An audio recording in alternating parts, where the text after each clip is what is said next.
And I was excited that they played that video because I've been asking, what is the point of singing "Kill the Boer, Kill the Farmer"? Like in the negotiations, when the ANC was negotiating, the Afrikaners, they came with, real demands.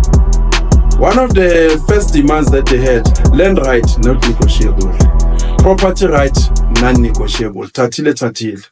And then they asked, what do you want? The ANC, return of the exile. Free all political prisoners. But unfortunately, they failed to rise. Sometimes as a boxer, you plan and say, I'm fighting a heavyweight champion. Round 12, round number 8, I'm going to do this and this.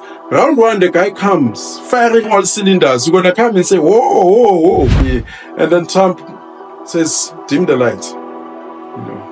Where's Puff Date? Bring baby oil. I'm marinating them now.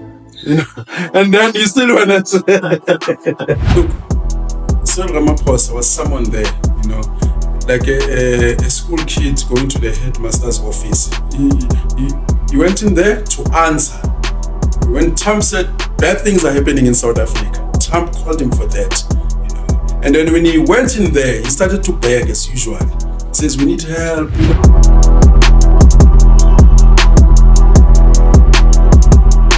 Away. This is your boy Ike, chilling with, Ike, with life with Ike. And I'm back again, Sanmonane Makaya, and everywhere where you find yourself or yourselves. Hey, slow, sometimes tennis young school, and sometimes, private schools, slow. So, and I try to, speak, the Queen's language because I've got a problem with my prepositions. Actually, even white people, they can't speak English. Because I remember there was this one guy says, no, it's not castle, it's castle. Then I heard Ryan Giggs saying castle. Even on it. English is very difficult because you say you're driving or you're riding on a bus. They say it's on if it's a public transport, but if it's a car, a private car, it's in the car. So the at on, they are very confusing. For some of us. But anyway, this is where we find ourselves. And a lot has been happening in the political space. Trump, Ramaphosa, and I was driving here, it's quite, the thing, because people are speaking of genocide and, so much, has happened since 1994 in our country, crime. And for me, I see a lot of things as I'm driving, Emalokishin, even now. I can't believe that, Hans Stradom. I still call it Hans Stradom. You call it Malibong, about TF Malan. I still call them TF Malan. Jan Smart Airport. I don't know if you know Jan Smart Airport, because it was built by Abu Jan Smart, Hans Stradom. So I cannot attribute it to somebody else. I find it difficult to call William Nicole Winnie Mandela. I love Winnie Mandela. But, if you're going to call Pretoria Tshwane, I remember Tshwane, it was a jungle when Tshwane was still alive. So I hope that in the near future, these guys will build new things. Then we'll name them after Abu Christiani and stuff. But for me, let me tell you about me and Trump. And I know that the media houses, especially the mainstream media, they hate Donald Trump. I love Trump. I've loved Trump since the 80s, the late 80s. I've read, his books. I felt inspired. This is a guy in 1990 who was bankrupt and he came back. And majority of the people, they call him a thug, they call him racist. I don't know where, that comes from, because the Donald Trump that I remember in the 80s to the 90s, he was a darling in Hollywood. Everybody loved Trump. The problem of Trump started when he campaigned, in his first presidency, because he was not part of the globalists, the Rothschilds, the George Soros. He was on his own. He might be captured by his own business interests, but he's not part of this other cabal that has been, dominating us since the 1800s.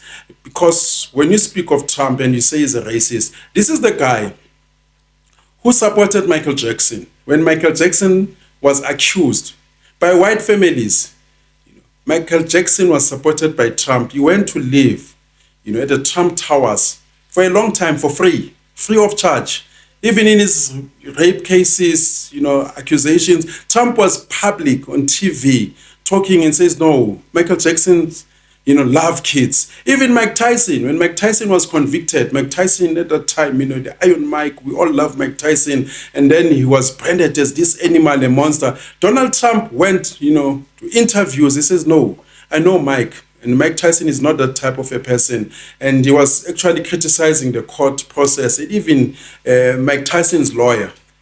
And this is the Donald Trump who embraced Tyson even after coming out of jail.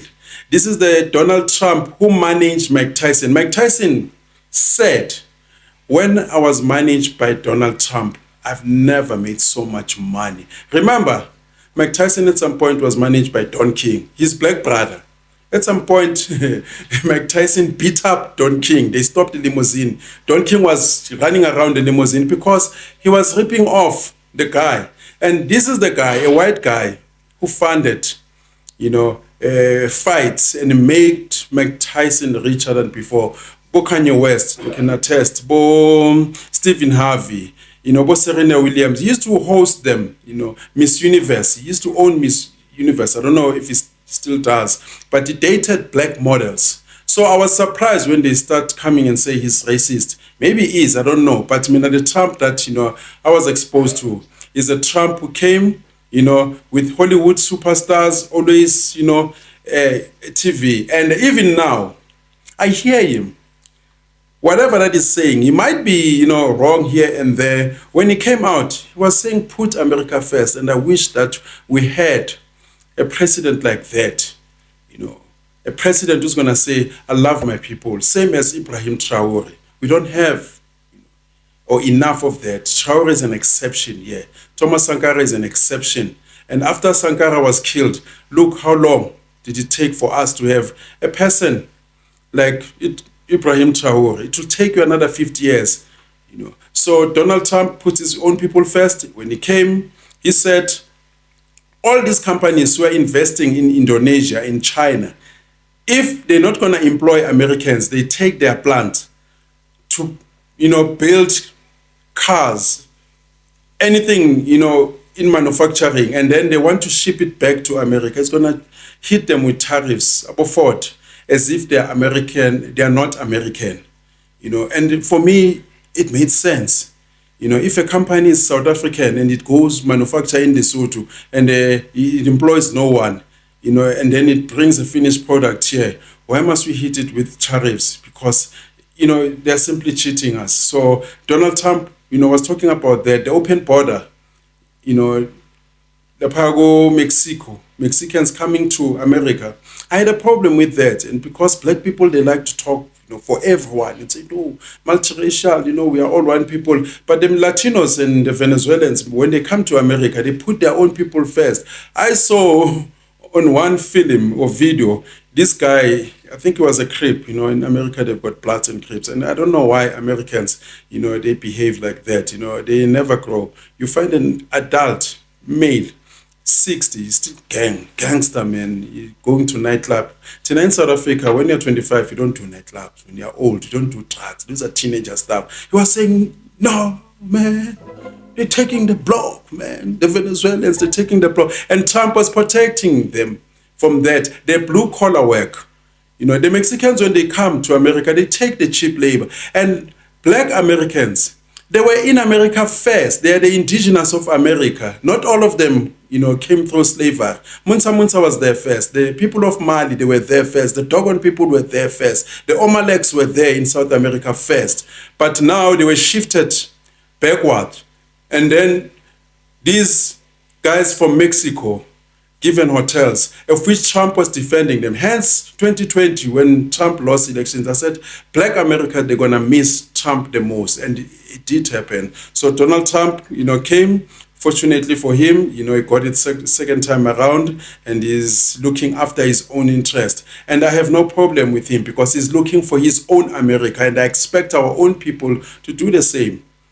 When Cyril Ramaphosa went to America, Trump put his case, whether wrong or right, whether there's a genocide or not, but it was for the South African team, to dispute that. But when it comes to genocide, it's very interesting when you look at the term, genocide, it's wiping, another race or ethnic group out. And I can tell you, majority of my people will not like that. Go to Johannesburg, go to Klerksdorp, go to Pietermaritzburg, go to Randburg.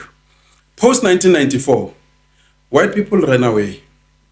And I remember during the Mandela era, in Kunzbelap, I'm telling you, you'd see 10 people, our own people, long before foreigners came in here in numbers. Our own people from Soweto, Kluvas, they used to rob white people in town. I mean, there was a hotel, small street, Johannesburg Inn. The tourists were robbed, were mugged, until these guys, they started saying, you know what, let's move to Sentin, let's move to Rosebank. So whether you call that genocide, but, genocide for me, it's a term that came, post, Second World War, a term that was coined, to criminalize those people who were involved in the Holocaust or the so-called Holocaust. And now, for me, now it has a broad interpretation, because I also feel that black people under the ANC, they're also facing genocide, taking into account opportunities that, we are missing because of these corrupt guys. So Trump will speak for his own people. And I'm glad that we should be learning from him, there is no way that Americans or their own people will suffer anywhere in the world and Americans don't step up. And I wish Africans could do the same. Whenever we're being, ill-treated in China, Indonesia, I wish that, our presidents could stand up, but they don't. So we saw Trump playing the video, and it felt like, back in the days, there'll be this lady that, you always wanted, but she's playing hard to get. You're always chasing. And then one day she lands in your house, you close the door, and you say, you know what? Play the music. Play the music. No, it's I, guy one, and then it felt that way when they grabbing Cyril Ramaphosa by his throat, and then they played the tape, got Julius Malema, kill the poor, kill the farm. And I so wish that they played Cyril Ramaphosa's tape when he said, Trump, leave, my America. And I can tell you, this slogan, kill the poor, kill the farmer, I sang that slogan in the 80s, when it was still new, when it was still relevant, because we were facing a white system. The slogan was relevant. But in the now, the people who are chanting, kill the poor, kill the farmer, as I've said in the past, they're doing so with bad intentions. They want black anger. They want to arouse black people to be angry. And when black people are angry enough, they take black anger. They use it to bargain against Rupert. As he said, that he was always targeted. These guys, they used to go to Stellenbosch asking for money. They say, you see, they're angry. They will come here and destroy everything. Yeah, you were saying that. I want to know, what do you think is Trump's motivation in, firstly, involving himself this much in South Africa, outside of, obviously, revenge for South Africa taking the Palestine war. However, taking the Palestine side in the war, but what is the real cause that he would take such an interest? What do you think is his pure motivation? And it's not hard to see. They've got businesses here. As they said, they've got more than 600 companies. If when you had invested your money in Zimbabwe, in Lesotho, and you hear one day that, they're going to start expropriating, of course you'll be concerned. You'll come in there, you'll find any reason. He's motivated by business interests and more what you could get, be it minerals, be it anything that Cyril Ramaphosa promised him. He's putting his own people first. If people are fast asleep, I'm going to come in there. That's why, I've said it in the past, and I wish that South Africa had the same mentality. I mean, you should have colonized Lesotho a long time ago. You should have colonized Swaziland. Because they're dependent here. Their people are here. You should have found ways, to leverage and say, give us 1, 2, 3, or else. You must have or else, but we don't have or else. Everything goes. Even Rwanda, they can tell South Africa where to get off. And guess what? The response of South Africa, we are looking at, alternative dialogue, resolving mechanism and ways. Trump is not that. And I wish we could do that. In DRC, if we're going to put our soldiers there, unfortunately, our soldiers are there for private interest of Ramaphosa, Zuma, and, Thabo Mbeki. They're not there on our behalf. So Trump, he's putting America first. We needed someone who's going to put us first. For me, I cannot complain about that. And I wish, we're like that. You see the Queen of England? The Queen of England and Donald Trump, actually everybody else and everyone else in the world, they do what Donald Trump is doing. And the Queen of England. Here in Africa, we've got kings. In South Africa, it's even worse, I'm sure in KZN, we've got over 800 chiefs. They're all under the Zulu king. And then if you ask an average man in the streets, what is the benefit of belonging to a tribe? What is the benefit of having a king? They will not tell you. The king is eating, where we're supposed to be eating and more. It's eating against us. It's eating us. But if you go to England, these are colonizers, imperialists. They take from all over the world. And then they bring it back home and feed their people and develop their economies. Trump mentality is not different, from that. He's a businessman. He wants to trade. He wants to deal. He's looking after his own people. There's nothing wrong with that. We've been saying that South Africa must be put first, in all dealings. But our leaders, they don't do that. They're looking after themselves. That's why people cried in England when Queen Elizabeth died, because he was looking after them. That's why nobody cried when King Zwelithini died, because we know that, everything else was servicing him. His wives, his palace, his cars, living like a Squatani when people are hungry. The same example I can make with Jacob Zuma, living next to the poor in a palace, your children driving Ferraris, Lamborghinis. We've seen that with Mobutu.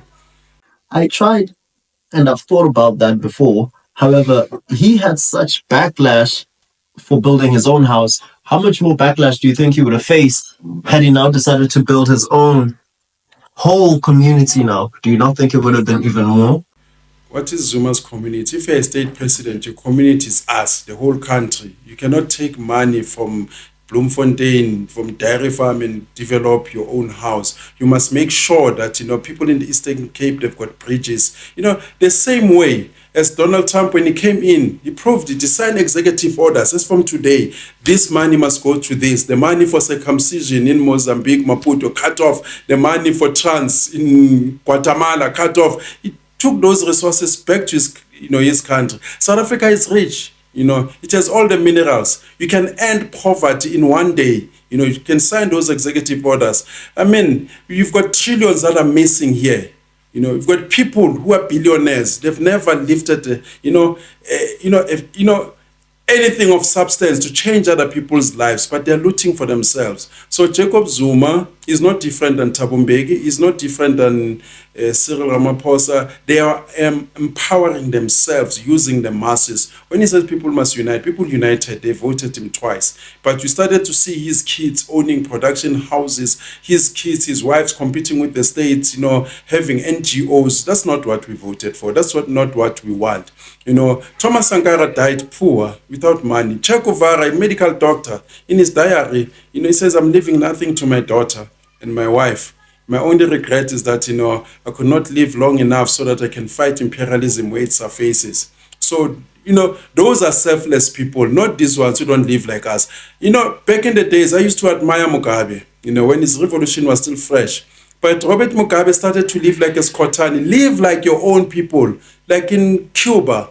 In Cuba, when everyone was suffering, even the leadership was suffering.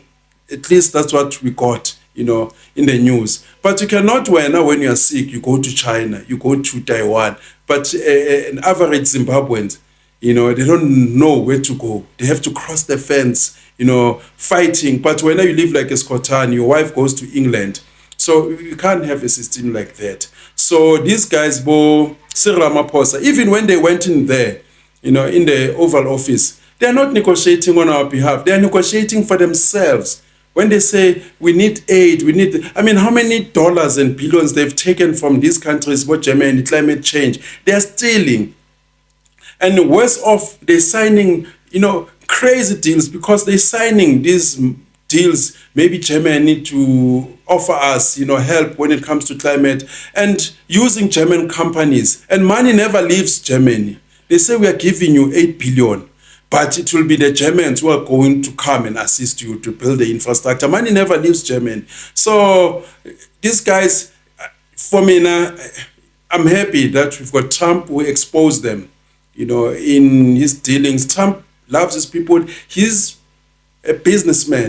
As we were told in the past, but no, it's going to take us 10 years, going to take us 20 years. These guys, ANC, they used to come with project 2060, 2063, we must end poverty, squatter camps in 15 years' time, in 2050. They used to tell us about project. They're so good with coming with deadlines and knowing that they won't be, alive at that time. So Trump in one day, he just came, he said, you know what, we built, this Panama canal. We are taking it back because they're now giving it to China.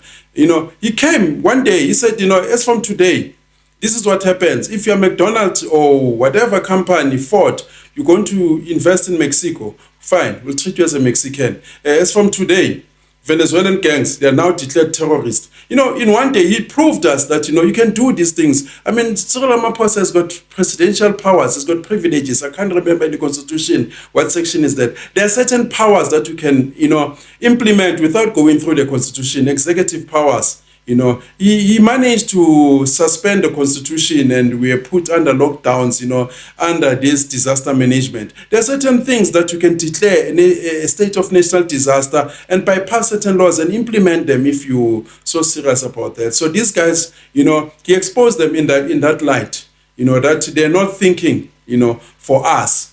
They're thinking for themselves. Trump, at some point, of course, he's a businessman. He's going to leverage himself. But in that process, his people are going to benefit. I normally say this with Arabs. Arabs, they understand that the West, they're tyrants. They're going to come and take their oil. Okay? They say, okay, America, take your share. You're going to be left with 60%. Take your 40. But the 60 that they have, they share with their own people. Tina, we thought. These people, they come and take everything. I mean, now I'm driving. There are potholes everywhere in Sentin. There are potholes, things that I'm not accustomed to. Here, as I was driving, through Handstradom, there are potholes. I have to duck and jive. When it's dark, at night, there are no lights. Yeah. Yeah, but do you think that in terms of the investment opportunities, because that was more of what Ramaphosa went in that meeting, went with in that meeting. So when you say that he exposed them, right, meaning that he exposed them to the world, right? So do you now, with all of these things that are happening in South Africa, do you now see people investing more? Or do you think that it hurt our economy in South Africa? Look, Cyril Ramaphosa was someone there, like a school kid going to the headmaster's office. He went in there to answer. When Trump said bad things are happening in South Africa, Trump called him for that, And then when he went in there, he started to beg as usual. He says, we need help, we need drones. Drones are made in South Africa. I mean, come on. South Africa was a first world country. I mean, you're telling me South Africa cannot make drones. We used to make cars. We used to make, army jets. We need drones. We've got minerals. And before he even asked Trump, what is it that you want with us? Why are you so concerned with our domestic affairs? He's the one who offered. He says, we've got minerals. He started to giggle like a young girl, He started to giggle like as usual, Trump. Yes. But how they've described Trump, with how we've seen on TV, how he treated Zelensky when they were in that Oval Office, and how he's just been acting lately ever since he was appointed. Do you not think that, and with him now believing that is why genocide and all of the bad, horrible things that are happening in South Africa, and he now gone there, Ramaphosa, with an attitude, do you not think that was going to make things worse? So you're on the international platform. You are there, to plead your case or present your case. And then you start telling Trump that we've got crime, and the crime that you created, because you are looting. You've got a problem of crime. What are you saying to the investors? Because you've got investors from Sweden, you've got investors from other countries, Italy, German. You're simply telling them, but you know what? I fold, guys, don't invest your money in South Africa because, hey, we are in trouble. That's what they said. Even COSATU, they said, no, we've got problems, the crime. And Trump, yeah. You're right. You don't think that was intentional? Because you have voiced in the past that Cyril Ramaphosa's plan is to degrade South Africa to be like the rest of every African country in order to create the sweatshop, the continental sweatshop. So wouldn't that maybe help his cause for him to help his cause to liquidate the country? Well, he's doing a good job of that, because Cyril Ramaphosa, ever since he came, he's running South Africa down. Everything in South Africa now is so expensive, like Woolworths. And he's the guy who's concerned about himself. And if you check his history, sometimes we must look at people and check their history, where they come from. These are people who became billionaires, like Mutsepe, Tokyo's, because, they've got nothing to offer. Their sellouts were put in there, plugged in white companies. They don't care about that. Yeah, you were saying, yes. All right, Mr. Ike. So with what you're saying about putting people first, I hear you. But in the context of Africa, I think that we have tremendous opportunity in also looking at the continent as a whole and the resources we have in each of the countries. So what are your thoughts on putting that same energy into an African Union versus looking at a specific country? Yes, South Africa has a lot of its own issues going on. We're nowhere near resolving most of them. But should we not simultaneously have a longer term vision where we're constantly looking at how the bigger puzzle fits together? You mean Africans themselves? Yes. Shouldn't they be putting their own people first, looking into the African Union? And correct. Well, we're looking at the micro and the macro at the same time. Yes. How do you think that can work? I will tell you this. African leaders, they're sellouts. They'll always draft time plans and they'll never do anything towards those time plans to fulfill those ambitions and dreams. Gaddafi, drafted time plan, realizable. But let's come up with an African bank. He was funding it himself. Gaddafi came up with the idea of a dinar, whether you call it dinar for an African currency, moving away from the dollar. And instead, African leaders, they assassinated him. Jacob Zuma assassinated Gaddafi. And when I say this, most people, they misunderstand. Because Gabon, Nigeria, and South Africa, they were part of the Security Council, non-permanent members. And when they voted with NATO, in a no-fly zone, 1973, China and Russia, they're in the permanent council, part of these 5 countries. It was going to take one country, because they had veto powers. But China and Russia, they abstained. And when they were asked, why couldn't they save Gaddafi? They said, we couldn't because you Africans voted against him. Hence, they use that, fact. You go to Jacob Zuma, Nigeria, and Gabon, they voted against Gaddafi. They said, your own people, they voted. And China, it suits them because Gaddafi was also a threat to China. Remember China, they're not here, even in BRICS, to assist us. China, they're selling you stuff. They take raw material from you, they bring finished product. In that product manufacturing process, they employ no one who's an African. They bring a finished product, sell it to you. They come, build infrastructure for you, and then they leave. So by eliminating Gaddafi, it serves them well. That's why today you hear your EFF, they saying, no, we need to use the Chinese currency, go BRICS. Why must we use Chinese currency? We must use a currency where we all going to contribute. We cannot move from Western imperialism to Eastern imperialism.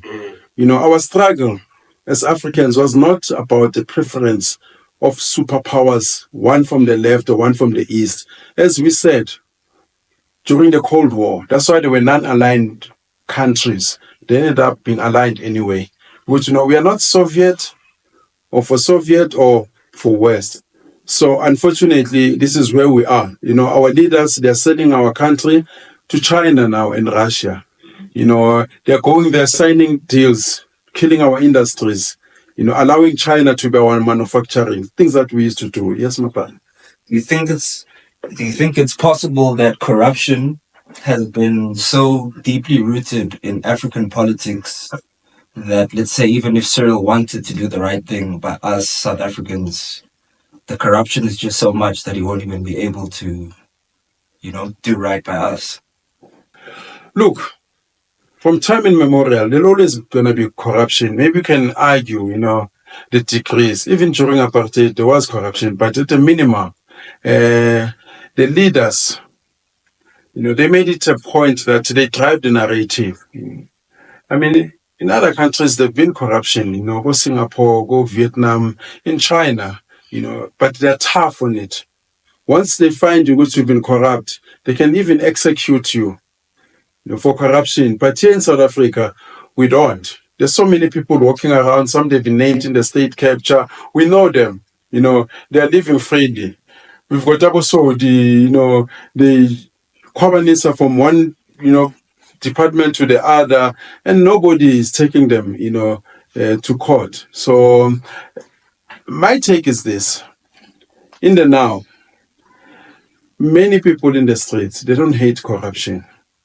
They hate it when it's not them benefiting. Hence, these guys who are politicians who've been corrupt yesterday, they've got massive, supporters. You check, all these parliamentarians, many of them, they've accumulated their monies through, being entrepreneurs, where they cut corners. You can name it PA, where they got their monies from mining given by the ANC, Yabo, 18, but Julius money might given farms, but they were taking 10%. But Jacob Zuma, Mbeki is a multi-billionaire, through his wife. So what has happened here is that most people, they want to be the next in line. The same way we had the Guptas. Many people did not hate the Guptas. They wanted to be captured by the Guptas. They want to be captured by the Oppenheimers so that they can get in. So this is where we find ourselves, and we are not developing. But if we have a state, that is prepared to deal with corruption, you can change the narrative and be harsh, on crime, like China does. You can drive the narrative, which, just from today, zero tolerance on corruption. If we find you being corrupt, we hang you. And it can work, in that country. Like in other countries, Korea, you need a tougher state, to enforce, its laws. But unfortunately, the people in the driving seat, they are not, yeah. Do you think African dependency on Western powers might have had a role in the way the Ramaphosa and Trump meeting went? I think so, 100%. Because remember, America, they've been talking about targeted sanctions, which we need to sanction these guys. Then it means their monies, because many of them, they bank in foreign countries. It means that the money was going to be frozen, like they did when the Ukraine-Russia started. Monies that was in UK, the Russian oligarchs, they lost that money, billions. So these ones, they also fear that, traveling bans. And you must know that with America, your FBI, your Interpol, once you use their system to move money, they assume jurisdiction. They will say, no, you're using our software to move your money. So we're coming in, we're freezing those funds. Hence, there were rumors when the Guptas fled to Dubai, they say money was taken in bags. 3 billion, they said billions, including Gaddafi's money. Some of Gaddafi's money was here. They said they took it in private jets. I remember one white guy, he called, I think 702. He said, we were assisting, taking monies from the bankers in Ghana out. Tulima Tonzela was assigned to Inkandla to go to the bankers. Before she could enter, she got a call. She went back. She said, no, back off. So those are reports that we had, and people who were closer to the scene. So these guys, they also fear traveling ban, because they want to go that side and, bag and cap in hand. And they also got monies hidden outside the country. So they went in there, pleading their case with Cyril saying, Bas, you can also talk to a clean Bas. Yes, that's the approach that they were taking. Yes, Bas John, tell him, that we are good. Rupert, please say something. He's your friend. Any else? Talk to him, and So he was doing that. There was no other plan. Please talk to him. He was pleading his case.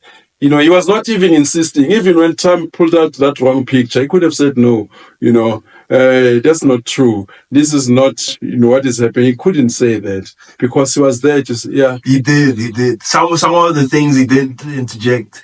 He says he didn't recognize some of those footage. Yeah, he said, I don't know, where is that place? You could have, they could have had a strategy. This guy didn't have a strategy. Who was going to say what? It was all for himself. Even Steenhuisen came, and he attacked the EFF and MK. Zingiswa came talking about something else. Rupert was saying, you know what? Bring Elon Musk, and then you've got crime, and Steenhuisen here, Western Cape, there's gang violence. Everyone now was talking for himself, But how were they supposed, what were they supposed to do? Because Trump is very unpredictable, and we also what he did to Zelensky. Yeah, but you can't go to the world and say, you've got crime, please help us, drones. I mean, drones. How complicated can a drone be?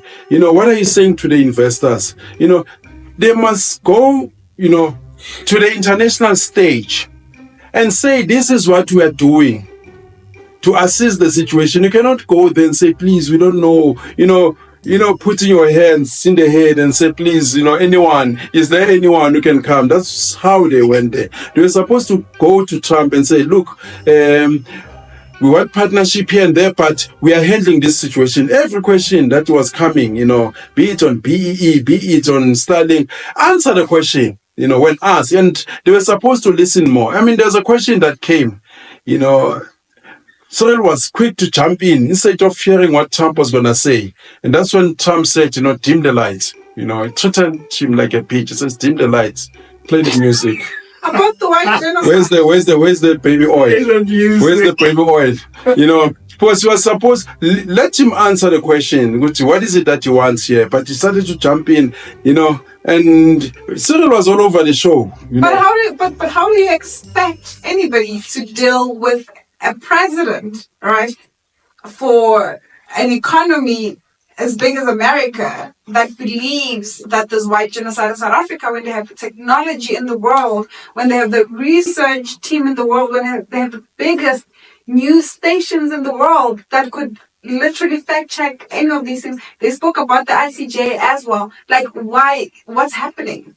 How did you expect them to actually deal with the situation? Trump is not unpredictable. He's been saying whatever that, he said there. He's been saying it before.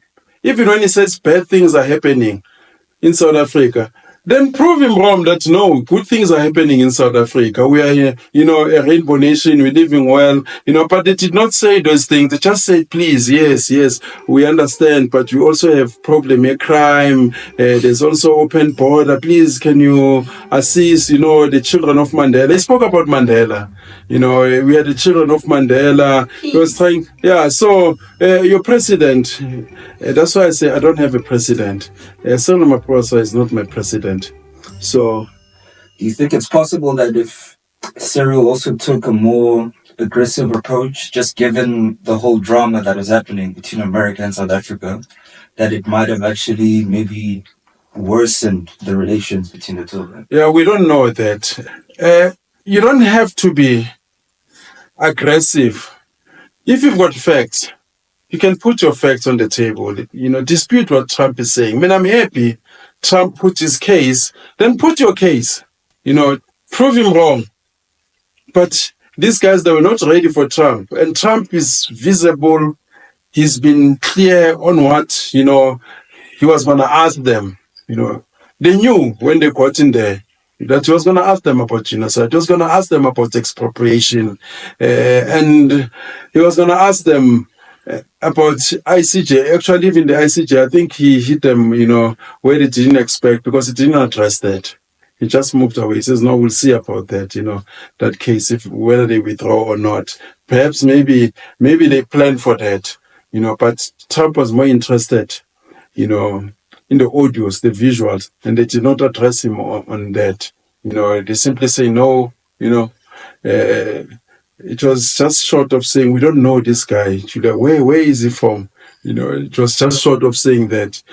Fortunately, it was Julius Madem. But do you not think that because of how everything was, there was no getting out of that thing? You just had to be like how they were, because if now you choose the aggressive approach, then it becomes a Zelensky moment. If you also try to say respectfully, this is what's happening and whatever, he could also be like, there is white genocide. And with all of those videos, he could have actually believed it. I don't know if he's that great actor, right, to believe it, or he just didn't. I don't even understand. If you feel that there is no genocide, you respectfully put your facts on the table. But he's been saying, that's why Ramaphosa said that I've been repeating myself and I'm not going to this time around. Because I did say that there isn't. Then you move to the next, topic, But for me, it didn't strike me as someone who was prepared. He only brought white faces to rescue him out and say, no. In South Africa, we are a rainbow nation. There is a white guy here who's a minister of agriculture. That was his solution. And for me, that was low. And when it comes to genocide, we can argue the term. I've said it in the previous show that there are bad things happening in South Africa. We're experiencing bad things. And I'm not going to go there and try, personally, looking at things from where I'm sitting, trying to prove AfriForum wrong, because I'm also experiencing bad things. If there's a bully in town, he's beating me up, I'm not going to side with the bully, but that's what is happening with black people in South Africa. When AfriForum, they're standing up to the ANC, they're simply saying, you're not the only one who's experiencing violence. You're not the only one who's been raped. What makes you special? And then you want to, to side with the bully, to silence them. But you see, AfriForum, what they're doing, right, is more racially motivated than anything, because they are saying this white genocide. There's this happening. I understand this thing of, this is my house and I'm going to stand up for my house, right? But now you can't do that by spreading lies that are racially motivated. If I'm experiencing poverty and I'm black, I'll say there's black poverty in the townships and all that. Why must I say there's poverty? Of course, there are people in Rodiport, who are white Afrikaners. There's squatter camps here, Afrikaners who are also experiencing the same. I don't blame Afrikaners. They are pleading their own case. South Africans, blacks, they must plead for their own case. I don't expect Afrikaners to go there, and speak for the entire black population. We must learn to speak for ourselves, and deal with the world, the way we're supposed to, unlike what you saw where people were always, begging.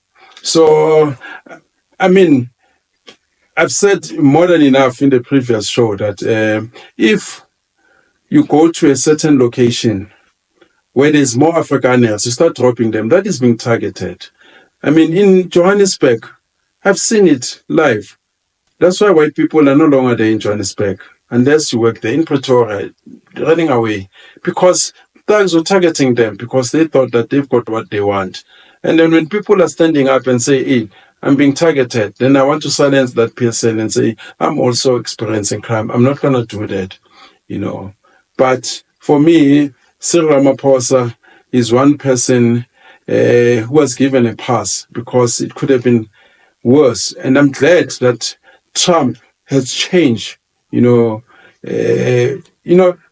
But the way of doing things. Changed? Because No. In the past, we used to see people greeting the media, shaking hands, and then sign, then they go back, behind closed doors. So Trump says, no, we deal it with there. We want to know what's happening there. Because remember, these guys, when they go on foreign trips, they are signing away. our future, the country. So we want to know what is it that they are agreeing on. And I can't wait the next time, maybe they cover the entire meeting from point A to point B so that people become aware. When they say we've got a bilateral agreement on this, tailor it down to the ground. What does that mean? Yes. So, Braik, I don't know if you spoke about this, but what do you think is the true intention behind Trump's persistence to the era of his opinion regarding the genocide? So because we here in South Africa, we know there's no genocide. So what do you think is the true intention behind that? Trump is a businessman. And Trump is putting his people first. And he will interfere anywhere else in the world, the same way as America has been doing. When they've got interest in that country, they will come in. They've got interest here in the country, they will come in. If you are being threatened and you've invested in mines or you've got minerals there, and then you hear tomorrow that laws are going to be changed and they'll tilt against you, you'll come in. That's why when people saying, you don't think that Israel, the South Africa taking Israel to court has anything to do with it?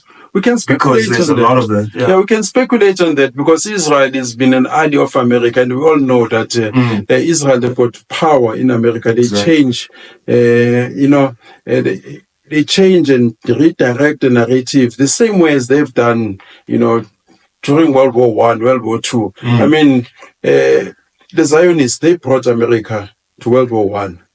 And they won. They brought America to World War II. Without Israel, or people who are residing in Israel, Hitler wins. Germany wins both World War I and II. The involvement of America changed everything, and they say it themselves. We did it once again. We'll do it again. They brought in, America. They went to Churchill and say, you know what? If you can give us Israel, we can mobilize and help you win the war. And that's what happened, So we can speculate and say, Netanyahu also had an influence. Remember, Iran is the enemy of America. And they say the ANC took money from Iran because remember, at that time, ANC was being liquidated. There was a court order saying that they must pay 100 million. They didn't have that money. They were owing the stuff. Bob Herzog said they went to, Iran. They took money. We don't know how many billions. And Iran said, you know what?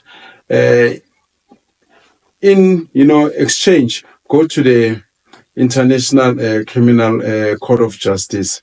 Because they were using our clean image. Remember, coming from Mandela, we were known as the mediator. So they were leveraging on that. And we went there and we compromised ourselves because South Africa is no longer that independent country like it was. In the past, we could trade with China, trade with, with America. Like Mandela said, you know what, you cannot tell us, who to choose. Unfortunately, I was saying so. Yeah, do you think that also maybe the real driver was the Starlink issue? Because Trump is besties now with Musk, and Musk was there, obviously, and he hasn't been happy. Look, they say Elon Musk also motivated for the meeting to happen because, of course, he's got business interests. He wants to come here. And I can tell you this. Majority of the people, when you talk about this thing, they'll say it's a conspiracy theory. Look, if we are running companies, I'm a monopoly in mining, a monopoly in telecommunications, I will meet up with other people with common interests. I will meet up with other governments to assist me. That's conspiracy. You must have a motive. You conspire, and you must also have a theory on how to doing that. It's a conspiracy theory. And then Elon Musk, by buying Twitter and, supporting Trump, obviously is expecting something. But for me, in return, rather than saying, he's influencing Trump, we must be smart and say, okay, fine. What is it that we can benefit as South Africans? I mean, I've always said that a long time ago, before Trump came into the picture, and says, what stops Cyril Ramaphosa to approach Trump and say, hey, native son, come back home, come and invest here. Tesla, it should be the official vehicle. All government officials must use Tesla. You have a plant somewhere in Musina or somewhere, in Northern Cape, employ people who could benefit, but we can't because these guys, they've signed deals with companies like BMW, Mercedes, who no, we will sponsor you.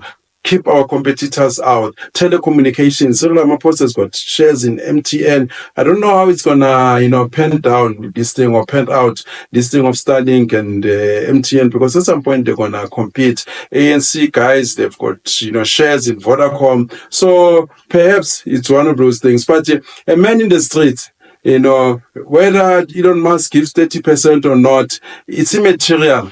Because you're not going to get part of that. It was only the ANC, big dogs. But if the guy can come in here and invest, like now, they should be looking at, Trump is saying American companies, they must not invest or build plants outside America, or else it's going to hit them with tariffs. There, because Trump wants Starlink to come here, what tells her to come here? That's when they can also put their own condition and say, okay, fine, we waiver on the 30%, but also bring your plant here.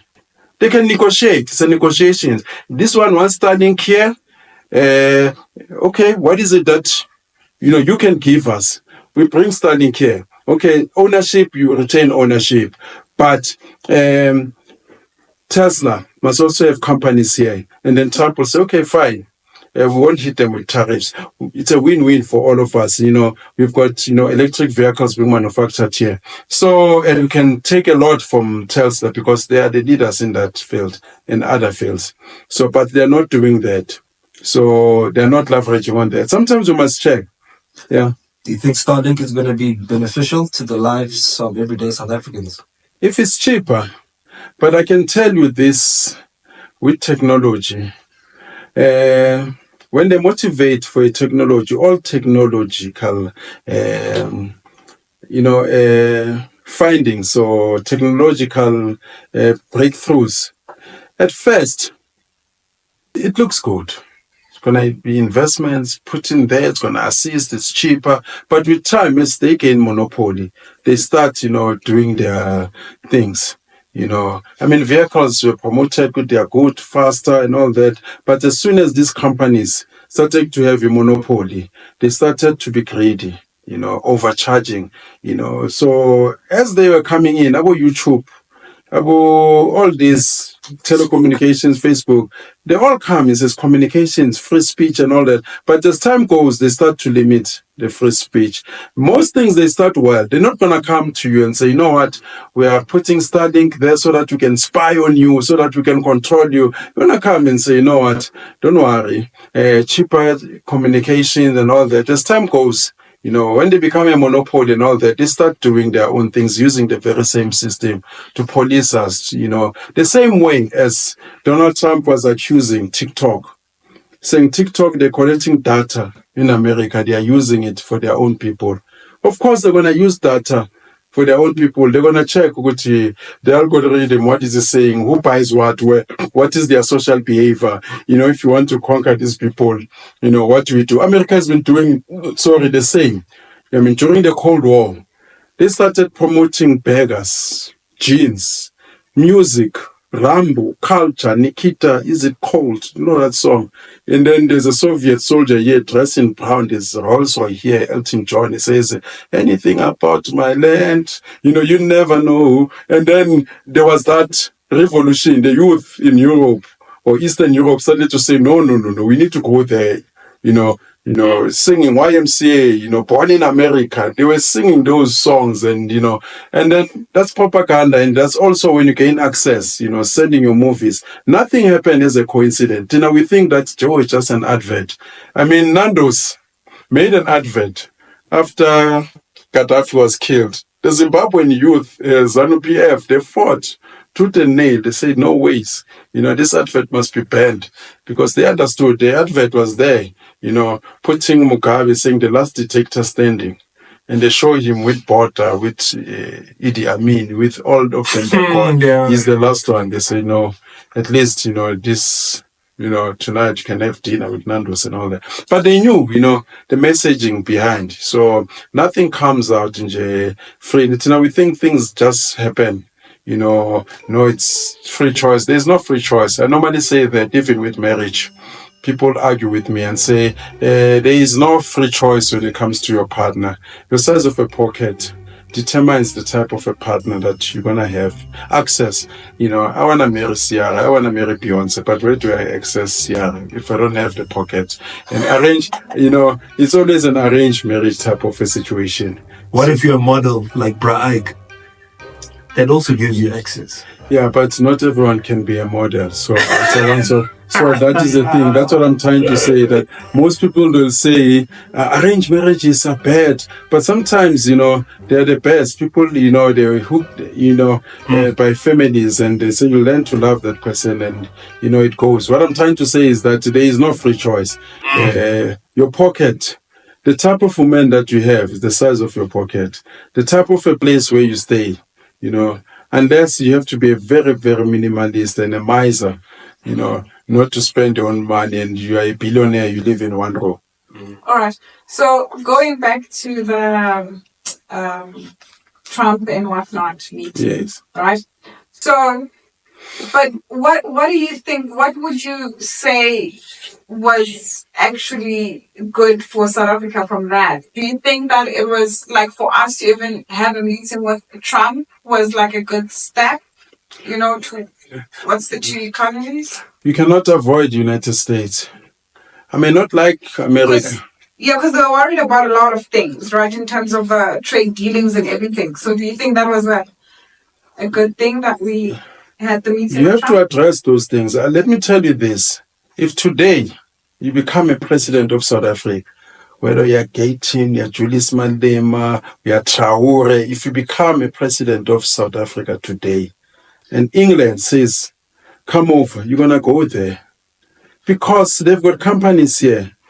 In 1991, during the negotiations, or before it started, Margaret Thatcher was the prime minister, in England. She said, if the ANC thinks that they're going to come in and take their minds, they are in for a surprise, because she's going to send in soldiers. She said they're in for a surprise.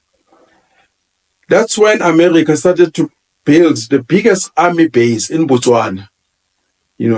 Just ready. When you touch the interest, you cannot avoid them.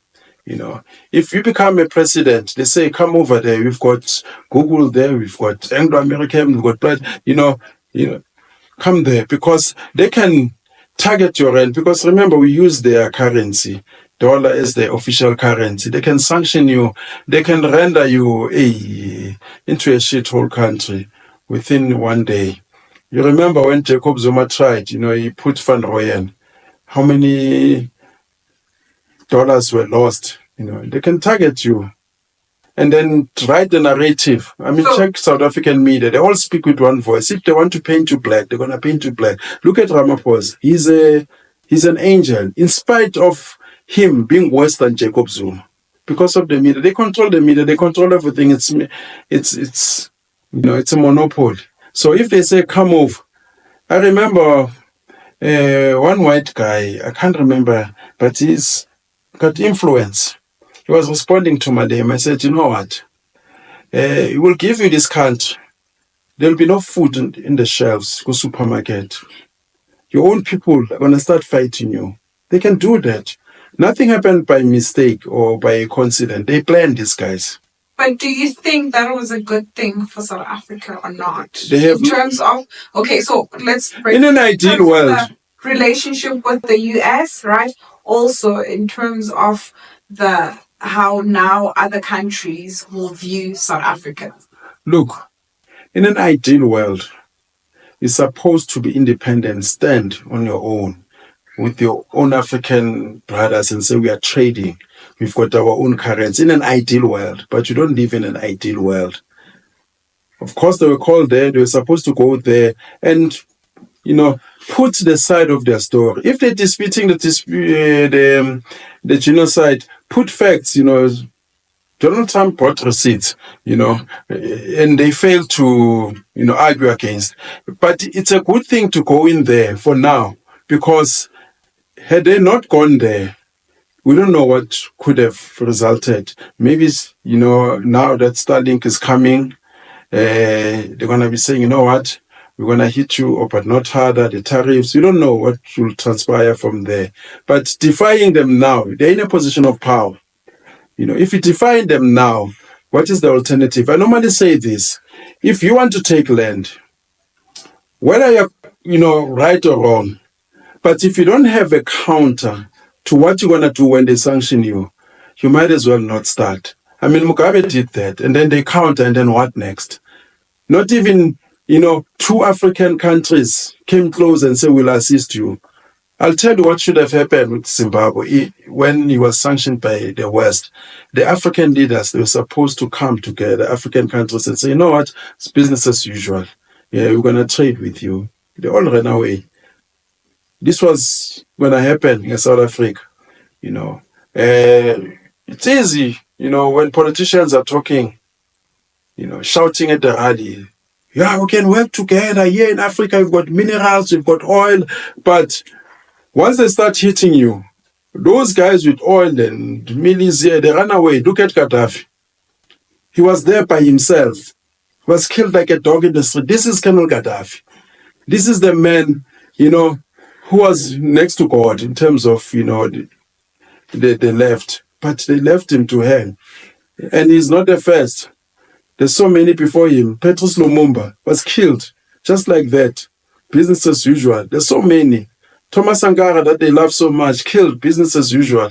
Blaise Compaoré came in. Do you think that the delegation that Ramaphosa brought with him to the White House kind of helped? I don't know who else he was going to bring. To be honest, in this country, I cannot think of Motsepe. I cannot think of... Who else can you think of in the ANC? Fikile Mbalula. He's a clown, who else was he going to bring? Thabo Mbeki, And remember, these guys, they also don't see eye to eye. Who else was he going to bring? Gayton is a groupie. He was going to start polishing Donald Trump's shoes because he wants to come in. Who else was he going to bring in South Africa? Maybe that was, the best that you could find. I don't know. But I don't think Pakstar adds value. Pakstar was a failure in Joburg. I don't think COSATU adds value. This is a failed union. But she did raise some good points. Like that, we've got crime here. Assisted. Yes. I mean... Black people also are being affected by that. Konja COSATU stands for the workers. I thought, should speak on behalf of the workers. It did not speak on that. It's only told investors not to come here because we've got crime.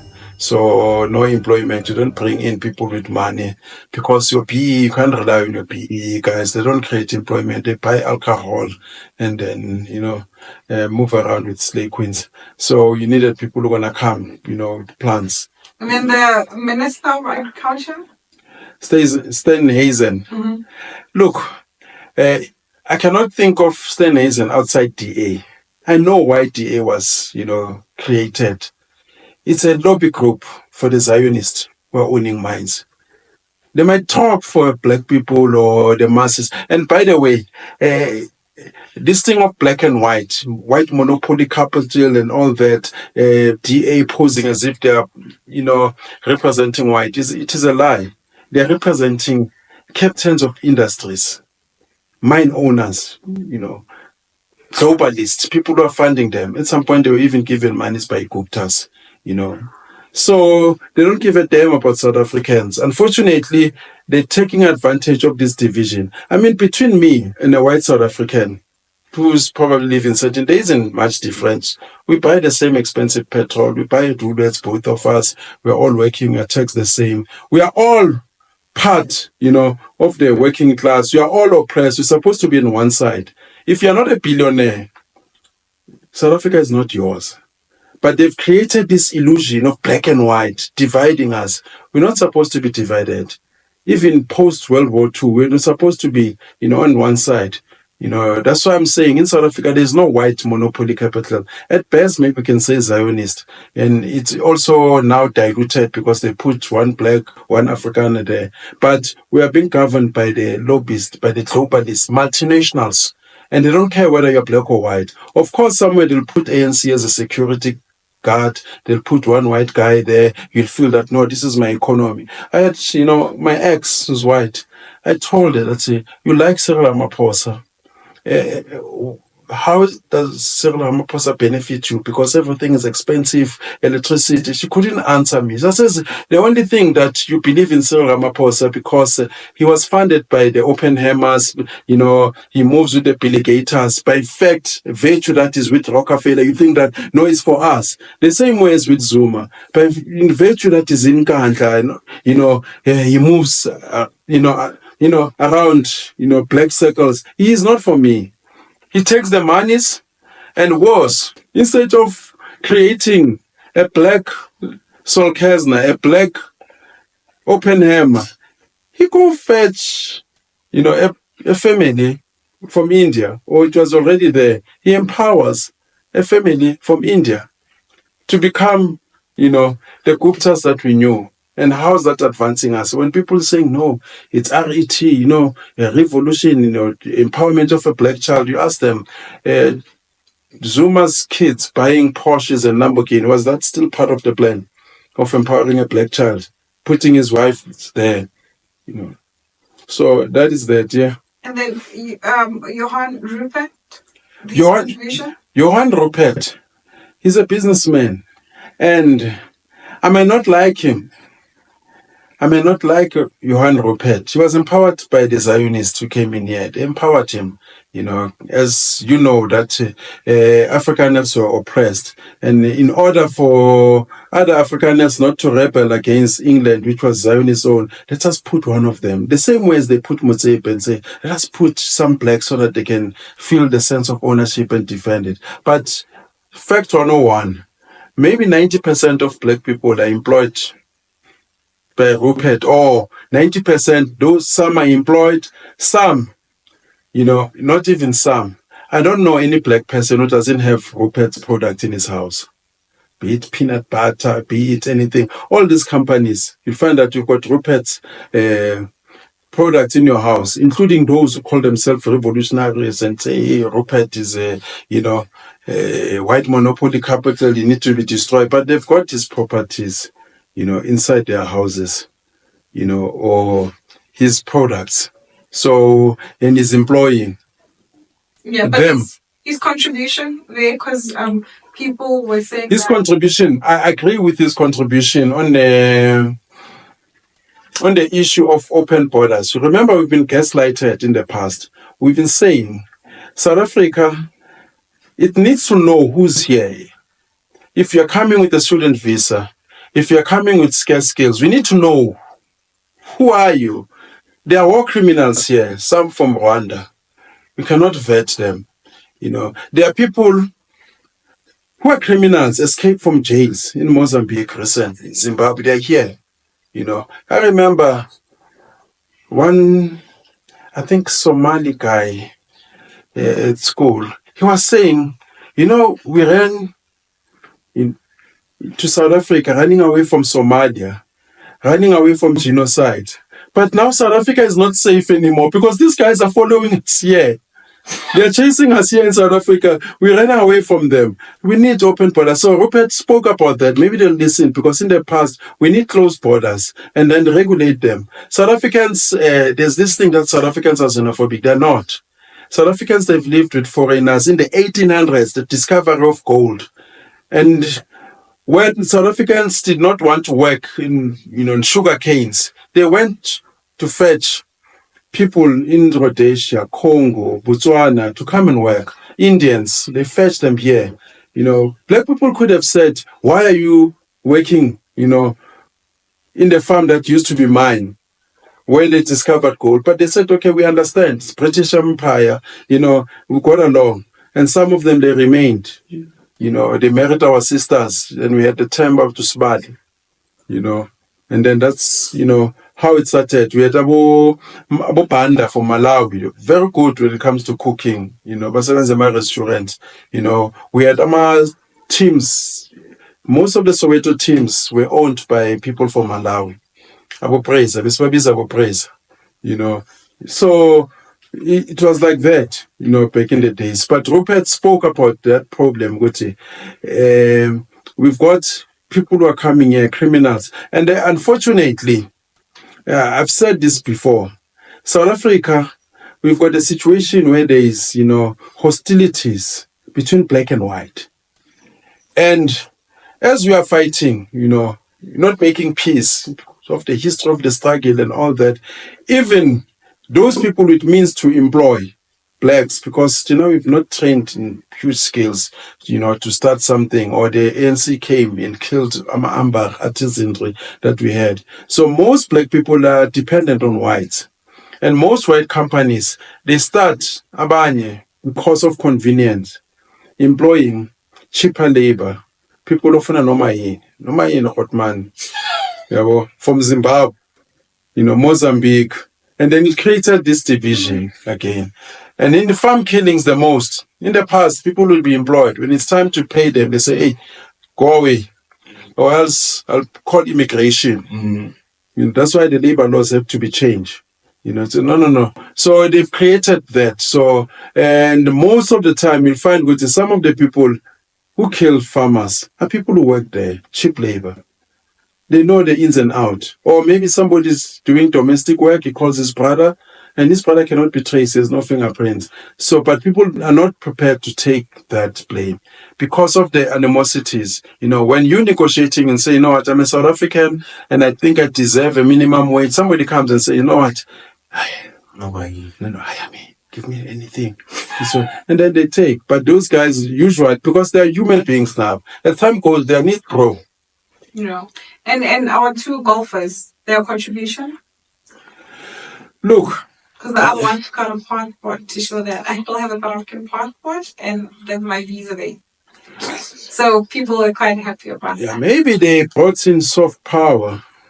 Remember, any else is familiar with Donald Trump. I think Ratif Hussein as well. Sometimes it helps, to bring people that is familiar with, to soften them up, because you're dealing with Trump. So Ramaphosa was asked after the encounter, you could see that he was scared.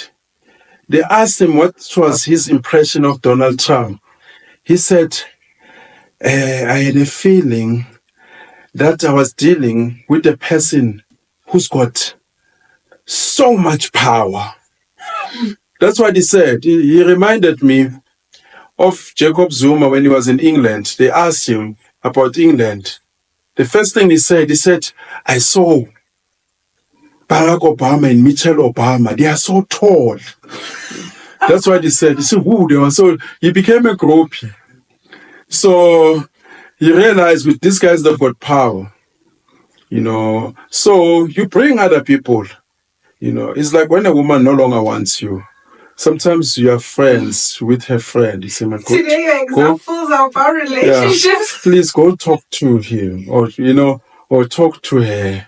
Go talk to her. And then when you go there, you find Gucci, the ground has been softened. So maybe it will help. We don't know. You can criticize and say, what is it that the golfers know? But sometimes, you never know where, the breakthrough is going to come from.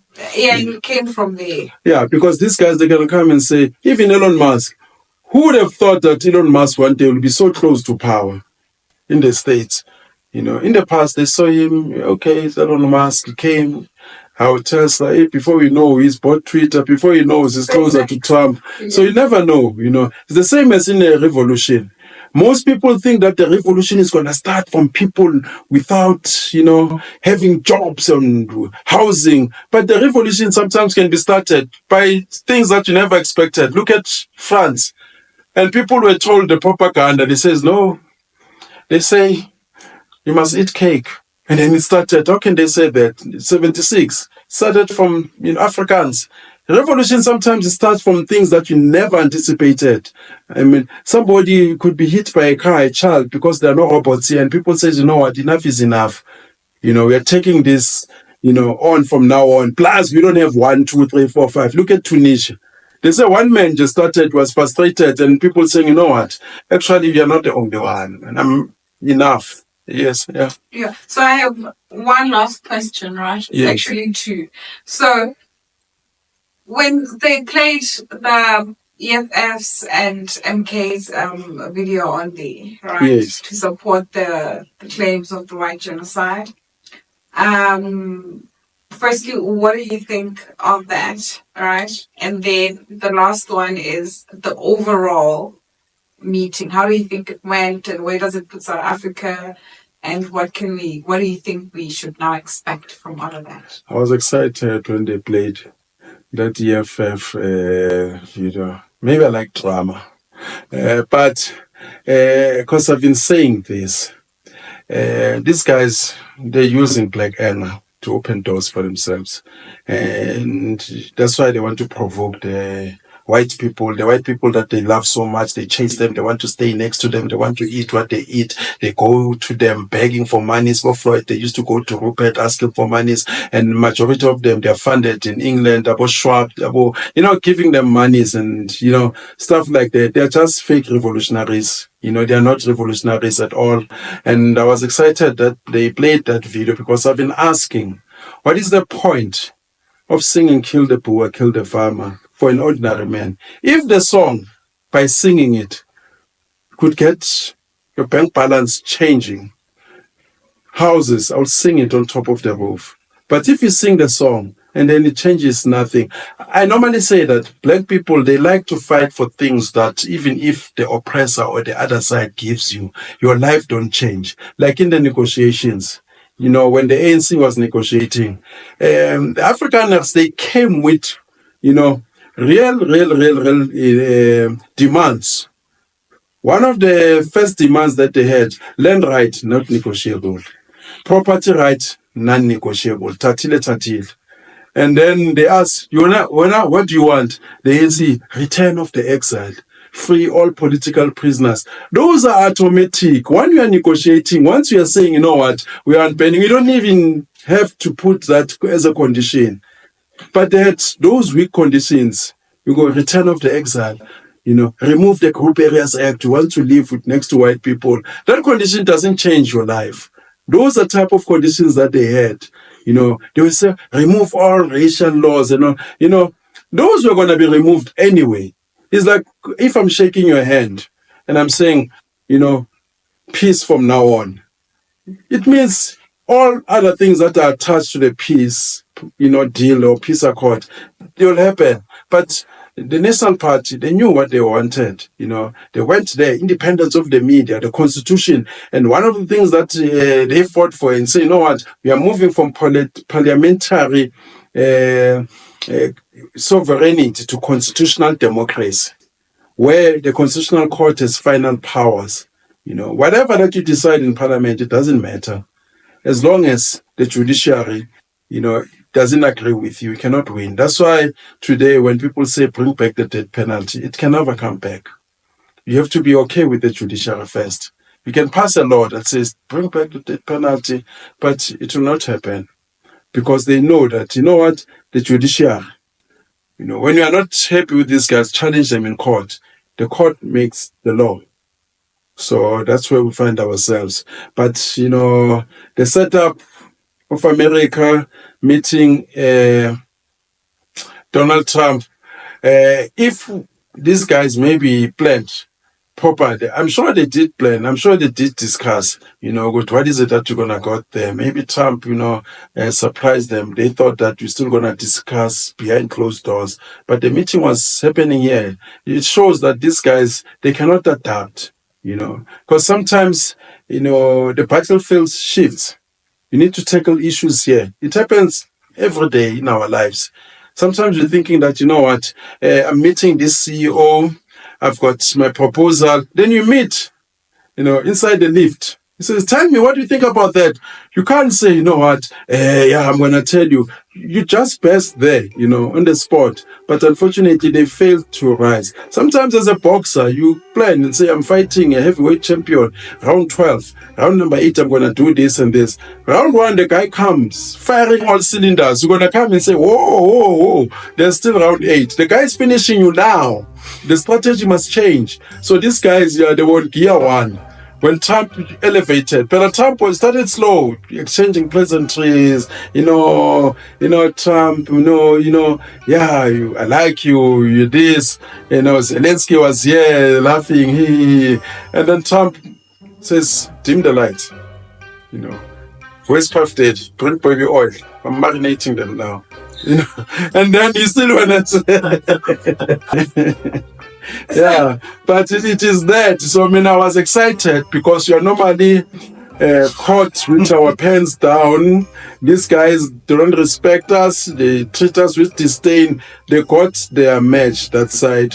And Trump, being Trump, showed what, I'm putting my people's first. Diplomacy must come last. Diplomacy is there to serve us.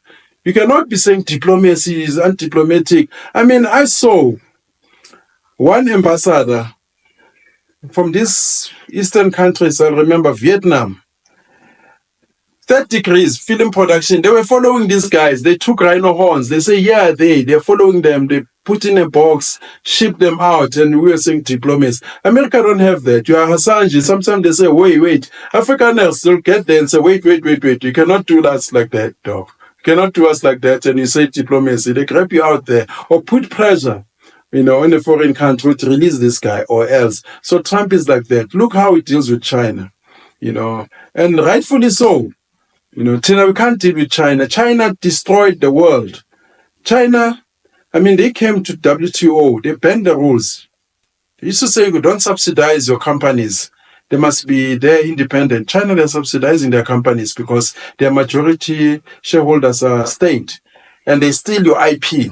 Look, they stole from all the Western companies. Today, they are having adverts. They say, don't buy Range Rover, buy this. Don't buy BMW, buy this. And it's the IP.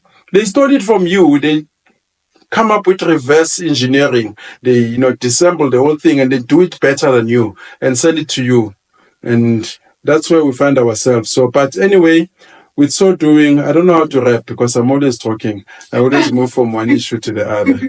So that was that. But yeah, I'm looking forward, and we're looking forward to see what's going to happen with trade between America and, South Africa now that, it seems as if, the tension has, boiled down. South Africans are signing Starlink into, our laws, go to 30%, they waiver it. Because remember, there are always exceptions. In all laws, you cannot apply them, 100%. Even, when it comes to court, when you sentence a person, there can be, a minimum penalty, maximum. But sometimes you look and say, you know what? But in this case, this is a unique case. There are exceptions. I think, for us, it's a win-win. If, the Starlink can come with Tesla, come with plants. So things that we can touch. Things that are opening in the sky to say, you know what, guys, please do come. We are wavering the 30%. But what is it that you waiver?